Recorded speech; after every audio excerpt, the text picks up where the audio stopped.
Hey guys, welcome back to the channel. Today we are going to cover the best defensemen and goaltenders in NHL 22 currently to give you guys kind of a gauge of who you should be trying to chase after. I'm going to give you a couple of the non-top end option as well, so some of the cards just under. Think of this like a top 5 at each defensive position so that if you're not able to get some of the more obscure and harder to acquire cards, there's some alternatives as well. Guys, if you enjoyed the content, please subscribe to the channel as it does help me out considerably, and make sure you come hang out in the Twitch chat. Again, 2 p.m. to 5 p.m. Eastern time every single day. Twitch link is down below, twitch.tv/nosleeves12. All right, let's get into the best defensemen and goaltenders in the game right now. All right, we'll start at number 5 among left-handed defensemen. It's going to be the 94 JAKOB CHYCHRUN, 6'2", wingman, spark, and distributor. Awesome synergy combination, obviously, and this is under the assumption that you can get these activated. Obviously, if you can't get these skating synergies activated, it's going to make it a little bit more difficult. However, let's just pretend in a vacuum that it is possible for you. 92 speed, 94 acceleration. He's 6'2". The real advantage here is the gold truculence, which is one of the best zone abilities in the game, combined with the fact he's got silver shutdown and perfect defensive stats. He checks off all the boxes in terms of size, speed, shot, as well as the abilities, and he currently comes in as number 5 among left-handed defensemen. Number 4 among left-handed defensemen is the 94 team builder, Sergei Gonchar, so the same height at 6'2", does have 93 speed, 95 acceleration, and then his abilities take a little bit of a hit, so quick pick is very good among defensemen. That's really his best ability there, but his shot is a little bit better. Defensive stats are all basically maxed out, and this is just a personal feel. There's something about his wrist shot as well that is pretty powerful, his ability to get that through from the point. Again, there's a couple of other options that you can go with here, and there's definitely an argument to be made that CHYCHRUN's better than Gonchar, but from my personal use of him, I've loved this card, and I think he is still one of the best. He comes in at number 4 among my rankings among left-handed defensemen. Coming in at number 3 is the 93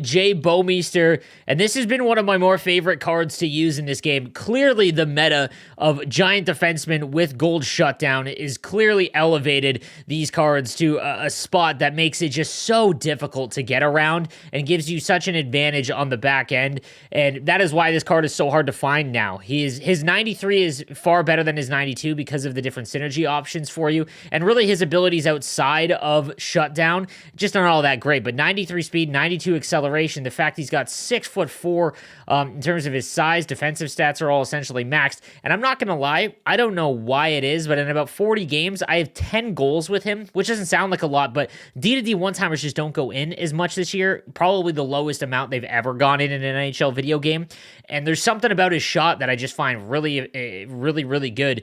But yeah, this is number 3 among left-handed defensemen. Coming in at number 2, we've got the 95 LINDELL, the 6'3" Nations of Hockey Master Set card. 93 speed, 95 acceleration. He's 6'3", gold shutdown, but then he's also got silver truculence, quick pick, and bouncer, all really good defensive abilities.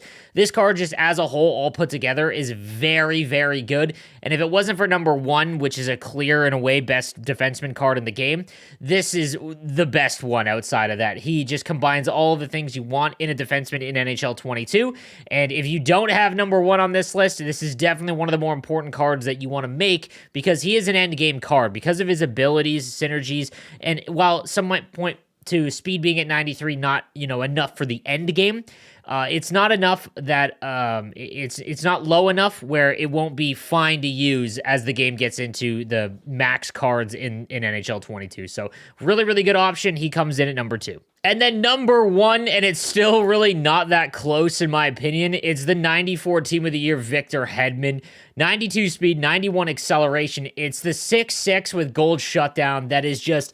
When you play against a Victor Hedman and you see that he is in decent position, it is just an absolute gong show to try and get around. Like, he is such a disruptor at the blue line that gives him such an ability that other cards just don't have in this game.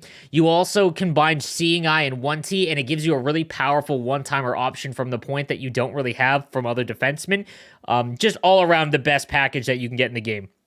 Now, 92 speed may not seem like a lot, but at 6'6", his reach is so long that he makes up for it. And like I said, this is going to be the best card for the rest of the game.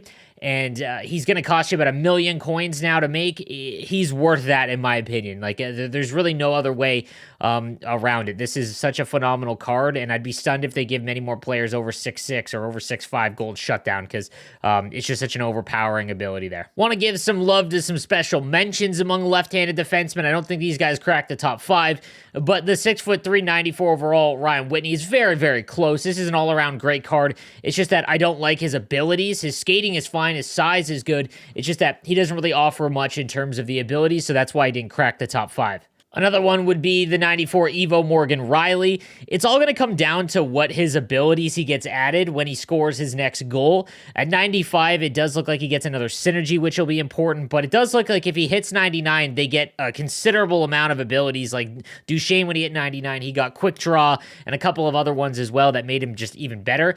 If they give him gold shutdown, he is one of the best for sure. Obviously, the team builder Oscar KLEFBOM is still an extremely good card. The only reason he doesn't crack my top 5 is that I think that when you combined all of the abilities and synergies and size and everything on other defensemen, it's a little bit higher than this Oscar KLEFBOM. I've heard nothing but great things about this, and if you want to argue KLEFBOM over Gonchar, that's fine. It's all personal preference, in all honesty. I haven't used KLEFBOM personally, but he's got great size, obviously, and his speed is very good. It's just that his abilities I'm not a huge fan of, so the cost to make him just doesn't really reach the value, so that's why he's outside my top 5. All right, on to right-handed defensemen, guys, and coming in at number 5 is the 94 Adam Fox. I don't know if there's been a card that I've invested more in that has been as disappointing as Adam Fox has been, and don't get me wrong, his skating and shot is phenomenal.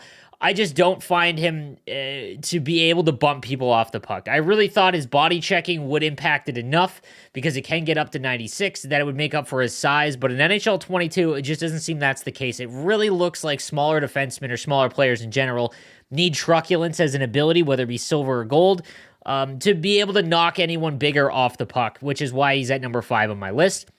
Still an incredible card, and I think you have to add in the fact that he gets 2 to all of these synergies, which really helps activating those synergies, but I'm not a fan of any of his abilities. Wheels is pointless on a defenseman, in my opinion. In reverse is pretty good because of his speed, but it's just not enough, in my opinion. I think that, it's tough. A lot of people can't take him out of their lineup because he costs so much, and I understand that. He just, when it comes down to it, comes in at number 5 for me. Coming in at number 4 is the 94 team builder, SHEA Weber. That can get spark as well as distributor, 90 acceleration, 91 speed.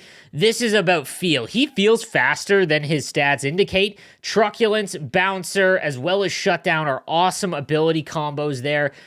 Just a really, really good card. Mean that you can, just hammer people along the boards. His ability to deny entries of the blue line, very, very good. One of my favorite cards to use so far. He comes in at number 4 among right-handed defensemen. Then coming in at number 3 among right-handed defensemen, it's the 93 Brandon CARLO, 6'5", 90 speed, 91 acceleration, gold shutdown, silver truculence, silver bouncer, as well as stick 'em up. This card is just... It's much like Victor Hedman and BOUWMEESTER when you have that gold shutdown ability paired with someone who's so big, makes up for the fact that he's a little bit slower. It's an automatic pocheck. His reach is so long, and it's very difficult to get around this guy. One of my favorite cards to use so far. It's going to cost you a lot to get now, but he is still number 3 among the best defensemen in the game right now among right-handers. Coming in at number 2 is the 94 Brent Burns. Workhorse, booming shot, as well as protector. 89 speed, 91 acceleration. It's that 6'5" and gold shutdown. Again, just so difficult to get around at the point. He does have the seeing eye and 1T combo. Again, this is about the ability to deny zone entries, and once you're in the zone, it is very difficult to get any time and space against this Brent Burns card. He's been incredible, and one of my favorite cards to use this year among right-handed defensemen. And then number 1 among right-handed defensemen is the new 95 KORBINIAN HOLZER, 6'3", gold truculence, silver shutdown. Just a really good combo, obviously, there, but 93 speed, 95 acceleration, good shot, max defensive stats. This is one of the more dominant right-handed defenseman cards that you can make, and I think that, if you, after you make Dylan Larkin, whether your left-handed or right-handed defenseman spot needs to be addressed, HOLZER or LINDELL is the play, but it's all going to depend on your team build and if you have Team of the Year if you have Team of the Year Hedman or Brent Burns, essentially, that's going to really help make that decision. But such a good card, and he comes in at number 1 among right-handed defensemen right now. Some of the other options among right-handed defensemen, the 96 Charlie McAvoy Evo card. I have this card. He just needs some better abilities when he hits 99, but this is a great card. His speed is good. It's just very average in terms of height. Everything else is really, really good, though. It's just his abilities kind of holding him back. To be honest, if it wasn't for the double sin spots to Adam Fox, I'd probably have Charlie McAvoy above him. You've also got the 94 Leaders, John Carlson. I actually like this card more than his X Factor because of his skating ability. 94 speed, 93 acceleration. The only thing holding him back is his abilities. Born Leader is pointless on a defenseman, and he's got elite edges, which again, you're not going to use. Tape to tape, same kind of thing. Seeing Eye, really only good when you activate. Actually, he does have 1T, so you can use that combo, but just not enough to get into that top 5. All right, guys, now let's talk about goaltenders, and it's really hard for me to rank them in any order. I'm just going to give you the ones that are viable. X Factor Carey Price I used for quite a long time, and it was absolutely nuts for me. The problem is that upgrading him to 94 with the cost of power-up collectibles is just absurd. Because everyone else is going to have other cards that you could use power-up collectibles on, I just don't think it's worth it. But gold post-to-post Carey Price just hits different. There's something about it. And I will say that I think his X Factor card does play a little bit better from what I've seen than his Style Icon card, but still one of the better ones that you can go out and get. And if you really need a goaltender, obviously Carey Price would be a good one. There's something about his stance, I'm not sure, but gold post-to-post is where it's at with this card. The 95 PEKKA RINNE I've been using for the last week or so. Really good. Even though he doesn't have gold post-to-post, light work and post-to-post is fine for someone that's 6'5" with 95 speed. He's been extremely good as well. And if, again, his price is falling a little bit because of the new Robin Lehner, which, again, is probably one of the better ones as well. I'd rather have Rinne than Lehner just because of the cost. This really isn't going to help make or break your team, but any one of these goaltenders with gold post-to-post is going to help you out. As same thing with the Connor Hellebuck as well. Just very good options there, but those are the ones that I think that you should focus on. All right, guys, so that is going to do it for today's video. Let me know what you think in the comments section down below. Please don't forget to give the video a like, and I will see you next time. Have a good one.